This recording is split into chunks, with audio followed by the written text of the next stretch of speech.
Bonjour à tous et bienvenue pour cette capsule sur le numérique au service de la prévention des risques professionnels.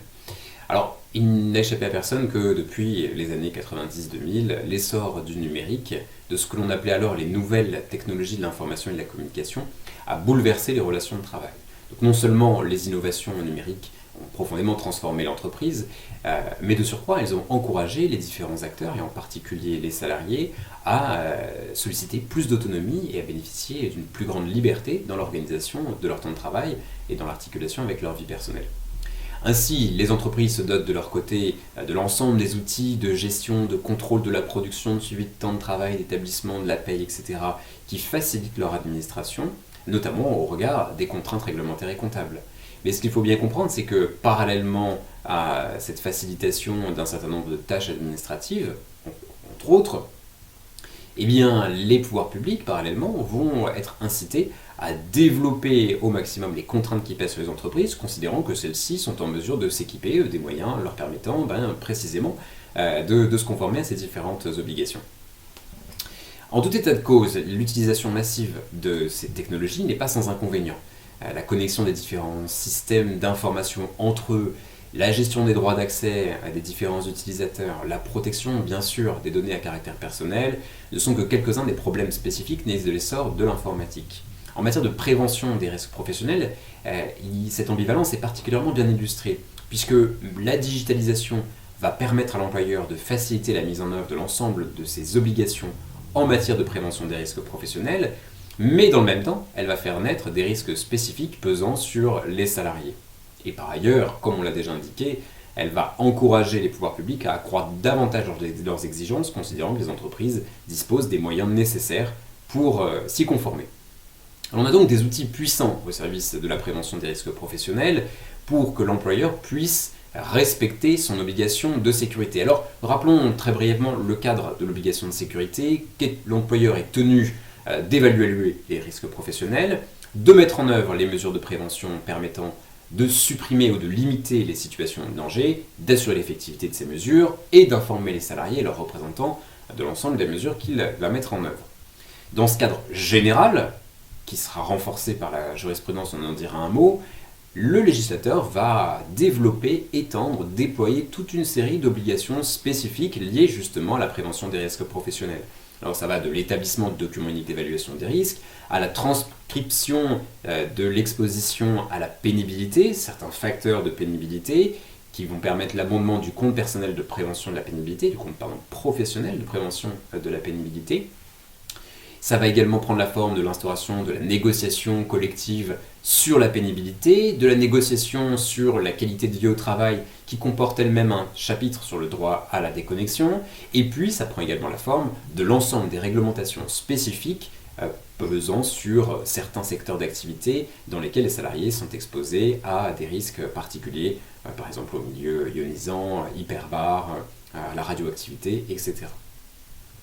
Parallèlement à ces obligations légales, naturellement, la Cour de cassation a jeté toutes ses forces dans la bataille en consacrant une obligation de sécurité de résultat dans les fameux arrêts amiantes de 2002, au nom de laquelle elle peut priver l'employeur d'une partie de son pouvoir de direction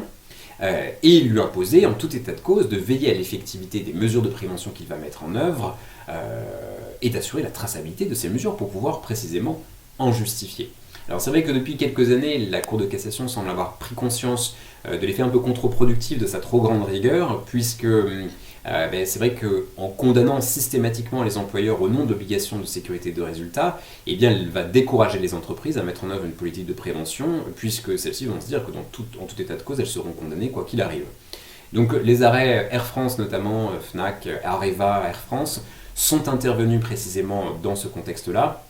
pour maintenir une très grande exigence, mais en permettant malgré tout à l'employeur qui rapporte la preuve qu'il a tout mis en œuvre pour assurer la santé de ses salariés, de s'exonérer de sa responsabilité.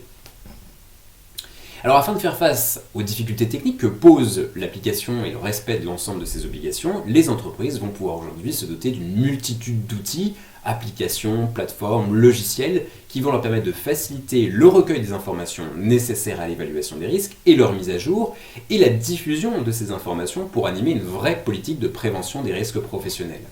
Ces informations vont pouvoir être transmises notamment aux différents acteurs de la prévention, que sont naturellement les représentants du personnel, l'inspection du travail, les agents CARSAT, mais également le service de santé au travail. Toutes ces informations vont pouvoir être transmises aux différents acteurs, et l'employeur va également disposer, sur un plan un peu plus défensif, des outils lui permettant de se justifier en cas de contentieux et de démontrer qu'il a mis en œuvre l'ensemble de ses obligations à travers justement toutes les données qui vont lui être transmises par les outils numériques. Ces outils vont effectivement permettre une grande traçabilité des démarches accomplies en faveur de la sécurité des salariés, via par exemple la digitalisation des attestations de formation, l'archivage numérique du document unique et du programme de prévention, etc. etc. Et l'employeur va pouvoir utiliser toutes ces données qui résultent des outils numériques dans le cadre de contentieux impulsés par un salarié, par exemple dans le cas d'un recours en faute inexcusable dans lequel le salarié demanderait la production du document unique à jour à la date de son accident, l'employeur, grâce à sa plateforme, pourrait éventuellement produire ce document sans aucune difficulté, ce qui aujourd'hui est une vraie difficulté, puisqu'il faut la plupart du temps retrouver le document archivé en version papier, voir s'il est à jour, etc. etc. Ce problème-là ne se pose plus lorsqu'un outil dématérialisé a été mis en place. De la même manière, ces outils vont pouvoir permettre de répondre aux injonctions des inspections du travail. À de très nombreuses reprises, la difficulté à laquelle sont confrontées les entreprises, c'est qu'elles ne sont pas en mesure de produire les documents nécessaires pour répondre aux injonctions des inspections du travail. Encore une fois, ces documents pourront être produits désormais par les plateformes qui vont distribuer, quelque part, éditer toutes les demandes émanant de l'inspection du travail.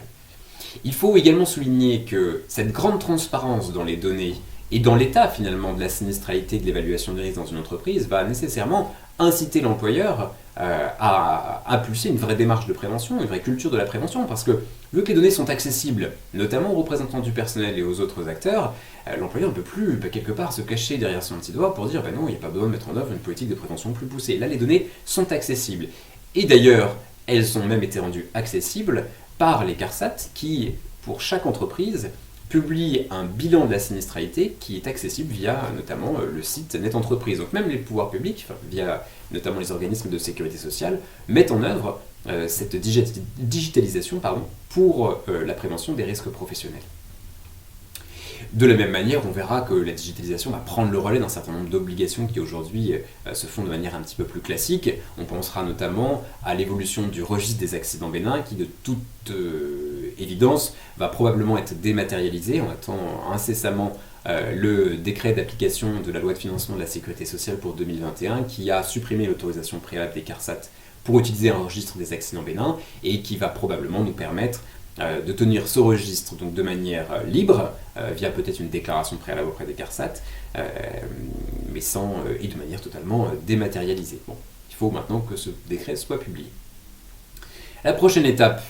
indépendamment des dernières évolutions, c'est probablement la mise en place d'une nouvelle obligation de conservation du document unique pendant au moins 40 ans, qui est prévue par la proposition de loi pour renforcer la prévention en santé au travail, et de même la promotion des supports numériques par l'accord national interprofessionnel du 9 décembre 2020. Ces deux évolutions vont permettre de parachever quelque part l'édifice en imposant définitivement les outils numériques dans la gestion des risques professionnels.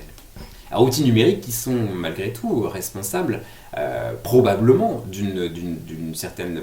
détérioration parfois de l'état de santé des salariés. On pensera peut-être à la recrudescence des maladies psychiques reconnues comme maladies professionnelles. À cet égard, quelques chiffres. Il a été relevé par la branche accident du travail maladies professionnelles de la sécurité sociale, du régime général, que le nombre de demandes de reconnaissance d'affections psychiques comme étant liées au travail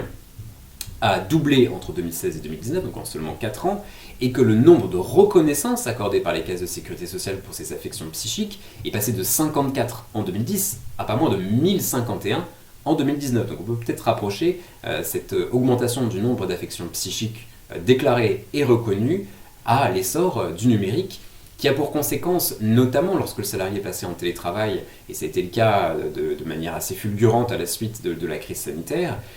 le salarié qui est placé en télétravail se trouve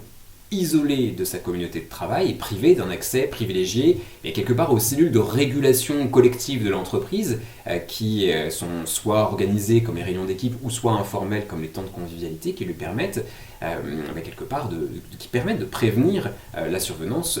d'affections psychiques. Donc ces risques sont identifiés et face à ceci, une réponse juridique a été apportée dans un premier temps par la jurisprudence qui a rappelé la sanctuarisation du domicile du salarié dès 2001. On se rappellera de ces solutions selon lesquelles le salarié n'est ni tenu d'accepter de travailler à son domicile, ni obligé d'y transporter ses dossiers et ses instruments de travail. Et la jurisprudence n'a eu de cesse depuis cet arrêt de 2001 de rappeler qu'encore une fois, le salarié était protégé pendant ses temps de repos, il n'est pas tenu par exemple de prendre un appel sur son téléphone portable en dehors de ses horaires de travail, que par ailleurs ces interventions qui seraient réalisées, par exemple, on pensera à un arrêt de la Cour d'appel de Paris de 2010, des interventions réalisées dans le cadre d'une astreinte au moyen des outils informatiques, c'est du temps de travail et pas de l'astreinte, comme elle l'a rappelé donc, dans cette solution de 2010. Dans ce contexte, le législateur a réagi et a adopté ce fameux droit à la déconnexion qui relève d'une négociation collective, la négociation sur la qualité de vie au travail, et ce droit à la déconnexion a également été inséré dans les dispositions sur les conventions de forfait jour, considérant que les salariés en forfait jour sont particulièrement exposés à ce type de problématiques. Donc les entreprises se sont saisies de ce sujet à la suite de cette obligation consacrée par le droit à la déconnexion, et on a pu relever, et c'est ça qui est assez intéressant, c'est que pour prévenir les risques professionnels qui sont engendrés quelque part par l'utilisation massive du numérique, on va se tourner vers des mesures de prévention digitalisées. Alors sans vouloir faire un catalogue exhaustif, loin de là, on a relevé notamment dans un certain nombre d'accords les mesures numériques qui sont mises en place pour assurer, garantir le droit à la déconnexion. Ça passe par des messages automatiques qui informent par exemple un collaborateur qui n'est pas obligé de se connecter hors de son temps de travail. Ça, c'est par exemple l'accord collectif qui a été conclu par BNP Paribas en 2020. Ça peut être également des outils de diagnostic qui sont mis en place pour mesurer notamment les flux de messagerie pendant les périodes de week-end. On pensera notamment là-dessus à l'accord collectif qui a été négocié par AXA. Ça peut être également l'insertion de manière assez technique de différents messages, de différentes alertes de type pop-up qui sont intégrés dans le cadre du système d'information. C'est le cas par exemple dans l'accord collectif sur le groupe BPCE.